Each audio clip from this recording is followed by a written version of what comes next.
Hello guys, welcome to YouTube channel. I hope आपने general awareness series के last 2 parts देखे होंगे ना, आपको अच्छे भी लगे होंगे। अच्छे तो खैर लगे ही होंगे, I am sure about it. पर आप लोगों से अगेन एक चीज कहूंगा, कल के वीडियो में मैंने कहा था कि लास्ट क्वेश्चन आप ही लोगों के लिए है एंड प्लीज उसे आंसर कीजिएगा। नीचे कमेंट आप करके बताइएगा कि क्या उसका सही आंसर है। इस वीडियो के लास्ट में भी एक क्वेश्चन होगा, वो आप ही लोगों को आंसर करना है। So please do answer it. बाकी आपकी इच्छा, वैसे आप लोग आंसर करते नहीं है, आई नो। तो चलिए शुरू करते हैं इस वीडियो को और एंड तक जरूर देखिएगा, क्योंकि देखिए जो क्वेश्चंस हैं, जो नए बच्चे हैं, मतलब जो पहली बार इस सीरीज के वीडियो को देख रहे हैं, उनसे मैं ये कहना चाहूंगा कि अगर आपने लास्ट 2 पार्ट्स नहीं देखे तो वो देख लीजिए, क्योंकि ये ऐसे क्वेश्चंस हैं जो काफी बेसिक है। मतलब 6 टू 12th एनसीईआरटी, चाहे वो सोशल साइंस हो या साइंस के भी कुछ एक दो बेसिक क्वेश्चंस में डालता हूं, तो इसलिए इसको एंड तक जरूर देखिएगा, क्योंकि ये इंपॉर्टेंट है आपके कॉम्पिटेटिव एग्जाम्स के लिए, उसके साथ साथ आपके एंट्रेंस एग्जाम्स के लिए। तो चलिए शुरू करते हैं इस वीडियो को। आज का हमारा कोट है, taking a risk is better than regretting you didn't. तो आप लोग समझदार हैं, समझ गए होंगे। इससे मैं क्या कहूंगा कि एक बात हमेशा अपने जीवन में ध्यान में रखिएगा, अपनी लाइफ में ध्यान में रखिएगा इस चीज को, कि कोई भी चीज है, कोई भी एग्जाम हो गया या फिर किसी भी और फील्ड की मैं बात करूं, तो एग्जाम ही एक पर्टिकुलर नहीं है, एकेडमिक ले लीजिए या फिर कोई और फील्ड, वहां आप रिस्क ले लीजिए। फेलियर से कभी मत डरिए, सबसे पहली चीज, क्योंकि यार फेल हो भी जाओगे तो एक्सपीरियंस मिलेगा। अगली बार आप और अच्छा करने को, आपको पता चलेगा कि मेरी गलती कहां पर रही थी, तो उस पर वर्क कीजिएगा। और दूसरी चीज, आपको कभी भी रिग्रेट नहीं होना चाहिए फ्यूचर में, कि लाइक अगर आप सोचते हो कि यार कोई कंपटीशन है फॉर एग्जांपल, आप उसमें पार्टिसिपेट नहीं करते हो, आपको डर लगता है रिस्क, यार कौन लेगा, इतना रिस्क वाली बात हो गई।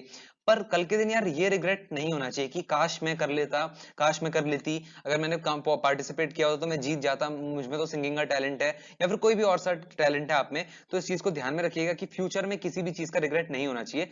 रिस्क लो अपने जीवन में, फेलियर से मत डरो, आगे बढ़ो। हम भी आगे बढ़ते हैं, वीडियो स्टार्ट करते हैं। शायद ज्यादा बोर कर दिया आप लोगों को, पर कोई नहीं, ठीक है, चलता है। वीडियो की स्टार्टिंग ही थी। तो पहला क्वेश्चन आप लोगों की स्क्रीन पर ये रहा। Question number 1, Ibn Battuta came in the court of which Delhi sultan. तो इस क्वेश्चन में आपको बताना है कि जो इब्न बतूता एक फॉरेन ट्रैवलर थे, वो हमारी कंट्री में आए थे, तो किस किंग के कोर्ट में आए थे वो। Your options are, A Qutbuddin Aibak, B Ghiyasuddin Tughlaq, C Mohammad Tughlaq या डी अलाउद्दीन खलजी। तो इसका करेक्ट आंसर आप लोगों को बताना है। वैसे दे चुके होंगे आप लोग आंसर, मुझे पूरा विश्वास है आप लोगों पर। The correct answer is option C, Mohammad Tughlaq. उसके साथ साथ में कुछ एडिशनल बात करूं तो Delhi Sultanate was established by Qutbuddin Aibak in 1206। तो कुतुबुद्दीन ऐबक ने दिल्ली सल्तनत की स्थापना की थी। एंड इब्न बतूता एक तरह से मोहम्मद बिन तुगलक के दरबार में आए थे, जो इसका आंसर है। और रजिया सुल्तान की बात करें तो she was the first women Sultan of India, ये भी दिल्ली सल्तनत का ही एक पार्ट थी। और बाकी तो आप लोगों ने सुना ही होगा कि इब्न बतूता पहन के जूता आया तुगलक के दरबार में। नहीं सुना तो आप सुन लिया, कोई बड़ी बात नहीं है। चलिए बढ़ते हैं नेक्स्ट क्वेश्चन। क्वेश्चन नंबर 2 में आते हैं, which of the following art style is related with Shahjahan. तो 4 ऑप्शंस आपको दिए हुए हैं, और उनमें जो आर्ट स्टाइल दिए हुए हैं, आपको बताना है कि उनमें से कौन सा ऐसा आर्ट स्टाइल था which was related to Shahjahan, मतलब शाहजहां से संबंधित था। तो your answer is option A, pietra dura. मैं पिक्चर भी दिखाऊंगा आपको पीटरा डोरा की। तो ये स्टाइल जो था पीटरा डोरा का, शाहजहां से रिलेटेड था। उन्होंने ताजमहल बनाते समय भी, ताजमहल में भी ये स्टाइल का बनवाया था। लाइक आप ये पिक्चर देख सकते हैं अपनी स्क्रीन पर। जो ये फाइन स्टोन्स होते हैं, मतलब कलरफुल स्टोन्स होते हैं, उनको एक तरह से काट के हम उसको फिनिशिंग करके इस तरह के जो डिजाइन बनाए जाते हैं, वो एक पीटा डोरा स्टाइल इसे कहते हैं, जो आप लोग स्क्रीन पर देख सकते हैं। तो आई होप आपको इस क्वेश्चन का आंसर क्लियर हुआ होगा। तो क्वेश्चन नंबर 3 में आ जाते हैं, which of the following statements from medieval India is or are true. तो नीचे 4 ऑप्शंस आप लोगों को दिए हुए हैं, आपको बताना है कि कौन सी स्टेटमेंट या स्टेटमेंट्स इनमें से सही हैं। एक भी सही हो सकती है और सारी भी सही हो सकती हैं। Your options are, A Saliyars was a prosperous community of weavers, B Chettiars Marwari Oswals were trading groups, C Manigramam and Nana Desi were guilds. तो यहाँ पर गिल्ड्स एक टर्म यूज की गई है, नो फिकर व्हेन आई एम हियर। तो मैं बताऊंगा आपको गिल्ड्स का मतलब। गिल्ड्स का सिंपल मतलब होता है कम्युनिटी ऑफ वीवर्स, या फिर हिंदी में आप कह लो तो जो वीवर्स, जुलाहों का एक समूह होता है, उनको, उसको हम गिल्ड्स कहते हैं। Traded with China and South East Asia. D है आपका, work in copper silver by craftsman of Bidar was known as Bidar work. तो आपको बताना है कौन सी स्टेटमेंट्स इसमें सही है। क्या ए और बी सही है, बी और सी सही है, या फिर केवल डी सही है, या फिर सारी सही है। तो यार बता चुके होगे अब तक तो, केवल सारी सही है। मैं केवल डी है ऐसा नहीं कहने वाला था, क्योंकि इस क्वेश्चन में सारी आंसर सही है, मतलब A B C D all are correct. I hope आपको क्लियर हुआ हो। So question number 4, what is the language of Surdas poetry. अब यार यहाँ पर ये मत कहना कि सूरदास कौन थे। सूरदास के बारे में 9th 10th में आप सभी लोगों ने पढ़ा है, तो ये मजाक मत करना। Your options are, A Awadhi, B Bhojpuri, C Hindi या डी ब्रजभाषा। तो आपको बताना है सूरदास की जो पोएट्री थी वो थी तो थी, अब वो किस लैंग्वेज में लिखते थे। तो इसका correct answer option D, Brajbhasha. और उसके साथ साथ एक और चीज, वो कृष्ण की प्रेज में लिखते थे, मतलब श्री कृष्ण की भक्ति करते थे, आसान भाषा में कहें तो। बढ़ते हैं नेक्स्ट क्वेश्चन में। So question number 5, Sattriya is the classical dance of which Indian state? तो सबसे पहली चीज, आंसर बताने से पहले एक चीज कहूंगा कि इसको मोस्ट इंपॉर्टेंट या वेरी वेरी इंपॉर्टेंट जो हम बचपन में करते थे, वैसे मार्क जरूर कर लीजिएगा, क्योंकि हर एंट्रेंस और कॉम्पिटेटिव में कोई ना कोई एक आध क्वेश्चन तो उसका बन ही जाता है। So your options are A Assam, B Odisha, C Manipur या डी केरल। तो आपको इसका आंसर देना है, देखते हैं कितने लोग सही बता पाते हैं। The correct answer is option ए असम। थोड़ा टफ क्वेश्चन जरूर था, बट प्लीज घबराइएगा मत। जैसा कि मैंने स्टार्टिंग में कहा कि take risk in life, because आप जानते हैं बाद में रिग्रेट नहीं होना चाहिए, क्योंकि मैंने क्वेश्चन का आंसर बता दिया। अगर कई बच्चों को लग रहा था कि यार असम है आंसर, तो अभी आंसर बता के रिग्रेट हो रहा होगा, यार मैं तो सही सोच रहा था, ये गलत कैसे हो गया। तो ये रिग्रेट नहीं होना चाहिए, इसलिए रिस्क लो लाइफ में। वैसे भी मतलब बता चुका हूं यार, यहाँ पर कोई पनिशमेंट तो आपको मिल नहीं रही है, मैं आपका कोई फाइन ले नहीं रहा हूं, तो इसलिए फाइन फ्री वीडियो है, मतलब कोई पेनल्टी नहीं पड़ रही आपको, कोई पनिशमेंट नहीं मिल रही। तो और उसके साथ साथ नीचे आप देख लो, कथक यूपी का है, मैंने नीचे क्लासिकल डांस फॉर्म के बारे में लिख लिया है। ये इतने ही है, मतलब क्लासिकल डांसेस इंडिया की अगर हम बात करें तो इतने ही क्लासिकल डांसेस हैं। इनको पढ़ लेना अच्छे से कि कौन से स्टेट का कौन सा डांस है। लाइक कुचिपुड़ी आंध्र प्रदेश का, ये बहुत फ्रीक्वेंट क्वेश्चन है कि कुचिपुड़ी कौन से स्टेट का डांस है। उसके अलावा सत्तरिया डांस का के बारे में भी कई एंट्रेंस में पूछा जा चुका है, तो इसको ध्यान में रखना। बढ़ते हैं नेक्स्ट क्वेश्चन में। Question number 6, the world's largest mountain range is? Your options are A Himalayan, B Andes, C Alps या D हिंदू कुश। तो इसमें आपको बताना है कि विश्व की सबसे बड़ी पर्वत श्रृंखला कौन सी है। तो your options are A Himalayan, Andes, Alps, Hindu Kush. शायद ऑप्शन दो बार मैंने बोल दिए, पर कोई बात नहीं, आंसर आता है तो बताइए, वरना मैं बताऊंगा। The correct answer is option B Andes. अब जो लोग सोच रहे थे हिमालयन, उनको मैं अभी क्लियर कर दूंगी हिमालयन क्यों नहीं है। देखिए, बड़ी की बात की गई, लंबी की बात नहीं कही गई है। हिमालयन जो माउंटेन रेंजेस हैं उनमें बड़े बड़े पर्वत हैं, मतलब ऊंचे ऊंचे, बड़े तो नहीं कहूंगा, ऊंचे। लाइक आपका माउंट एवरेस्ट आ गया, कंचनजंगा, केटू, ये सब जो भी हैं ये लंबे हैं। बट एंडीज जो माउंटेन रेंज है उसका स्ट्रेच काफी बड़ा है, तो यहाँ पर स्ट्रेच की बात हो रही थी। जो एंडीज का स्ट्रेच है वो हिमालयन माउंटेन रेंज से ही बड़ा स्ट्रेच है, तो इसलिए इसका आंसर एंडीज हुआ, हिमालयन नहीं हुआ। और हिमालयन की बात करो तो हिमालयन का हाईएस्ट है। अगर आपसे पूछा जाए कि वर्ल्ड हाईएस्ट माउंटेन रेंज, तो वो आपकी हिमालयन होगी, क्योंकि यहाँ जो एक तरह से पहाड़ हैं आपके, पर्वत हैं आपके, वो काफी ऊंचे ऊंचे हैं। तो आई होप आपको समझ आया होगा। एंड कोई डाउट ना रहे, रहे भी तो नीचे कमेंट कर देना, मैं सॉल्व कर दूंगा। Question number 7, which of the following is or are India's research station in Antarctica? तो इस चार ऑप्शंस आपको गिवन है, आपको बताने की कौन से इंडिया के रिसर्च स्टेशन हैं। योर ऑप्शंस आर ए दक्षिण गंगोत्री, बी मैत्री, सी भारती या D all of the above.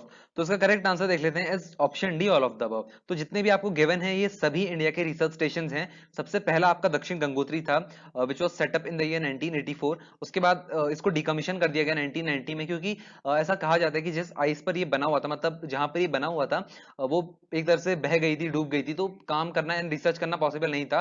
So it was decommission, इसे एक तरह से बंद कर दिया गया 1990 में। और 1989 में बंद करने से पहले 1989 में मैत्री बना दिया गया था स्टेशन। और भारती 2015 में गवर्नमेंट ने, जो इंडिया का अंटार्कटिक प्रोग्राम है अंटार्कटिका में रिसर्च करने का, भारतीय एक और रिसर्च स्टेशन है जो इंडिया ने 2015 में, रिसेंट है, मतलब लेटेस्ट जो हमारा स्टेशन है वहां भारतीय नाम से है। तो आई होप आप समझेंगे इस क्वेश्चन को, प्लीज देख लीजिएगा कि भारतीय लेटेस्ट है इंडिया का research station in Antarctica. So question number 8, how many countries share border with India? तो एक तरह से इस क्वेश्चन का मतलब ये है कि कितनी कंट्रीज ऐसी हैं जो इंडिया के साथ बॉर्डर शेयर करती है, मतलब जिनका बॉर्डर हमसे टच होता है। Your options are A 7, B 8, C 4 या डी 12। तो सोच समझ के आंसर देना भाई लोग, गलत नहीं होना चाहिए, क्योंकि बहुत बेसिक बेसिक क्वेश्चन है। The correct answer is option ए 7। तो 7 कंट्रीज ऐसी हैं जो हमसे बॉर्डर शेयर करती हैं। They are Nepal, Bhutan, Afghanistan, Pakistan, Myanmar, China and Bangladesh. और हाँ, एक और चीज, बांग्लादेश के साथ बांग्लादेश के साथ हमारा सबसे बड़ा लैंड बॉर्डर है in kilometres. Question number 9, which of the following statement is or are not true about the mountains? तो एक चीज भाई लोग और ध्यान में रखना, और जितनी बहनें हमारे ये शो देख रही हैं, ये प्रीमियर देख रही हैं, ये चीज और कहूंगा कि जितने भी क्वेश्चंस होते हैं ना, ध्यान से पढ़िएगा, क्योंकि कई बार हम क्या करते हैं कि हमें लगता है कि ट्रू पूछ रहा है, पर पूछा होता है नॉट ट्रू, और आपको ओएमआर मिलती है कई सारे एंट्रेंस में। तो इसलिए ध्यान में रखिएगा, आपको क्वेश्चन अच्छे से पढ़ना है। तो नॉट ट्रू पूछा गया है। Option A, when large areas are broken or displaced uplifted blocks form block mountains. तो माउंटेन तीन टाइप के होते हैं, ब्लॉक माउंटेन्स हो गए आपके, यंगफोल्ड माउंटेन्स हो गए, और वोल्केनिक माउंटेन्स हो गए। तो ब्लॉक माउंटेन्स क्या इस तरह से फॉर्म होते हैं, क्या ये सही है? B Himalayas and Alps are Oldford Mountains, C volcanic mountains are formed due to volcanic activities, या D Aravalli Range is the oldest mountain range in India। तो आपको बताना है कौन सी स्टेटमेंट इनमें से गलत है। तो क्या बी गलत है, या फिर बी और सी दोनों गलत हैं, या फिर सारी गलत हैं, या फिर कोई गलत नहीं है? तो सोच समझ के आंसर दीजिएगा। कई लोग इसका आंसर दे सकते हैं क्योंकि मैं जानता हूं आप लोगों में पोटेंशियल है, कई बच्चे ऐसे जो अच्छे से जानते हैं कि इसका आंसर क्या होगा। The correct answer is option 1, B only. It means जो आपकी बी स्टेटमेंट है, B option, Himalayas and Alps are two old fold mountains, ये गलत है, because Himalayas and Alps are young fold mountains. तो आई होप आपको ये क्वेश्चन समझ आया होगा। Question number 10, Tropic of Cancer passes through how many Indian states. तो ट्रॉपिक ऑफ कैंसर के बारे में कल ही हमने बताया था 23.5 डिग्री नॉर्थ। तो इसके बारे में आपको बताना है कि इंडिया के कितने स्टेट से पास होती है। हम इंडिया का मैप देखते हैं ना, तो उसमें एक लाइन होती है जो ऐसे 23.5 डिग्री कई स्टेट से पास हो रही होती है। आपको बताना है कि कितने स्टेट से पास होती है, क्या 4 स्टेट से, 8 स्टेट से, 7 स्टेट से, या 9 स्टेट्स में। जो ऑप्शन आपको दिया है आप बताइए। The correct answer is option B 8। तो ट्रॉपिक ऑफ कैंसर इंडिया में 8 स्टेट से पास होती है। और question number 11, the first known autobiography Amar Jeevan was written by which Indian women. तो एक नई चीज आप लोगों ने पढ़ी कि the first known autobiography of a women, मतलब इंडिया में अगर किसी वुमेन ने, किसी स्त्री ने अपनी आत्मकथा लिखी है तो अमर जीवन को माना जाता है कि वो पहली आत्मकथा थी किसी वुमेन द्वारा लिखी गई। अब आपको बताना है वो वुमेन का नाम क्या था। Your options are A Laxmibai Tilak, B Kamala Das, C Urmila Pawar, या डी राजसुंदरी देवी। तो करेक्ट आंसर है इसका option D Rajsundari Devi. Question number 12, यार ये तो सभी आंसर कर देंगे, बहुत इजी क्वेश्चन है, सबने पढ़ा है, सबको आता है, मुझे सब पे विश्वास है। The question is the leakage of which gas was responsible for Bhopal gas tragedy. Your options are A methane, B methyl isocyanate, C styrene, या डी इथाइलीन। तो इसका करेक्ट आंसर है ऑप्शन बी मिथाइल आइसोसिनाइट। वैसे answer बताने की भी जरूरत नहीं, सबको पता था। और एक और चीज ये हुआ था आपका 2 दिसंबर 1984, ये डेट है आपकी भोपाल गैस ट्रेजेडी की, जब यूनियन कार्बाइड, ये कंपनी थी जिसका एक पेस्टिसाइड प्लांट था, वहां से मिथाइल आइसोसिनाइट लीक हुई थी और उसमें काफी लोग मारे गए थे। और उसके साथ साथ एक चीज मैं और बता दूं, जो आपका रिसेंट विशाखापट्टनम गैस लीक वाला केस हुआ था, जहां विशाखापट्टनम के एक पॉलीमर प्लांट में गैस लीक हुई थी, उस गैस का नाम था आपका स्टाइरीन। तो अगर आप कोई आगे एंट्रेंस के लिए प्रिपेयर कर रहे हो तो बहुत इंपॉर्टेंट है, याद कर लेना।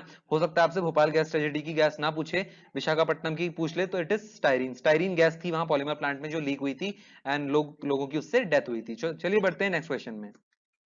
Question number 13, which of the following is true about apartheid? Your options are A, system of racial segregation in Africa, B, discrimination against blacks in America, C, discrimination against Indians in Britain, या फिर D, discrimination against Indians in America। तो काफी easy question है, apartheid के बारे में सभी जानते हैं। नेल्सन मंडेला का ये मूवमेंट था, वो 27 इयर्स अप्रॉक्स जेल में भी रहे, एंड बाद में उन्हें नोबेल प्राइज भी मिला। तो इसका करेक्ट आंसर ऑप्शन है system of racial segregation in Africa, जिसमें जो व्हाइट्स थे उन्हें ब्लैक्स से अलग कर दिया जाता, मतलब सेग्रीगेट किया जाता था। Question number 14, right to education act 2010, 2010 में एक्ट आया था, addresses which of the following age groups for free and compulsory elementary education. तो इसमें आपको बताना है जो आरटीई एक्ट था, राइट टू एजुकेशन एक्ट, जो 2010 में आया था, उसने कौन कौन से एज ग्रुप्स को टारगेट किया था, मतलब किन एज ग्रुप्स के लिए एजुकेशन कंपलसरी कर दी थी। आपके ऑप्शन है A 8 to 16, B 6 to 16, C 8 to 14, या D 6 to 14। So the correct answer हमारी एनसीईआरटी टेक्स्ट बुक्स में फ्रंट पेज पे, मतलब जो हमारा कवर पेज होता है उस पे बैक साइड पे लिखा होता है, मतलब बुक की ओपनिंग साइड पे इन एक्ट्स के बारे में। तो आई होप आपने फर्स्ट पेज जरूर देखा होगा। The correct answer is option D 6 to 14 years. Question number 15, education is included under which list of Indian constitution. तो अभी क्वेश्चन है उन बच्चों के लिए जिनका 11th 12th में पॉलिटिकल साइंस था, उनको क्वेश्चन आना ही चाहिए, एंड अब तक कमेंट भी कर दिया होगा उन लोगों ने, उन पे पूरी उम्मीद है। पर ऐसा नहीं है कि यार अब जो इकोनॉमिक्स वाले या फिर और किस सब्जेक्ट वाले जिनका 12th में नहीं था, कि अब आप उनसे कहने लगोगे कि तुम्हें नहीं आता। ऐसा नहीं करना है, क्योंकि ये क्वेश्चन आपका 10th सोशल साइंस की पॉलिटिकल साइंस जो थी आपकी, उसमें भी था, तो सबको आना चाहिए।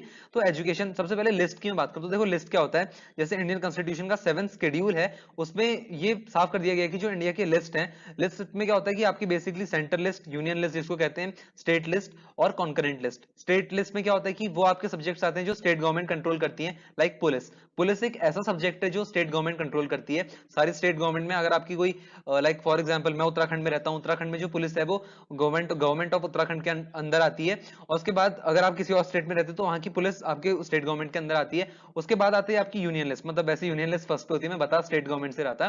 तो यूनियन लिस्ट में आपके वो टॉपिक्स आते हैं, वो सब्जेक्ट्स आते हैं जो बहुत नेशनल इंपॉर्टेंस के होते हैं, लाइक फॉरेन अफेयर्स हो गया, आपका डिफेंस हो गया, तो ये सब आपके जो इस पे आपकी यूनियन गवर्नमेंट फैसला लेती है, ये यूनियन गवर्नमेंट सेंट्रल गवर्नमेंट के अंदर होते हैं। और उसके बाद आती है कॉन्करेंट लिस्ट। कॉन्करेंट लिस्ट क्या होती है कि कॉन्करेंट लिस्ट में ऐसे सब्जेक्ट्स होते हैं जो स्टेट और सेंटर दोनों दोनों की लिस्ट में होते हैं, मतलब दोनों इस पे डिसीजन ले सकते हैं, दोनों इस पे फैसला ले सकते हैं, बट जो फाइनल डिसीजन होगा इस पे, मतलब इस पे जो एक तरह से पावर होती है मेनली वो सेंट्रल गवर्नमेंट के हाथ में होती है। तो इसका करेक्ट आंसर, वैसे ज्यादा पॉलिटिकल साइंस पढ़ा दी मैंने, पॉलिटिकल साइंस थी नहीं वैसे मेरी, the correct answer is option C concurrent list. तो एजुकेशन एक ऐसा सब्जेक्ट है जो कॉन्करेंट लिस्ट के अंदर इंक्लूड होता है।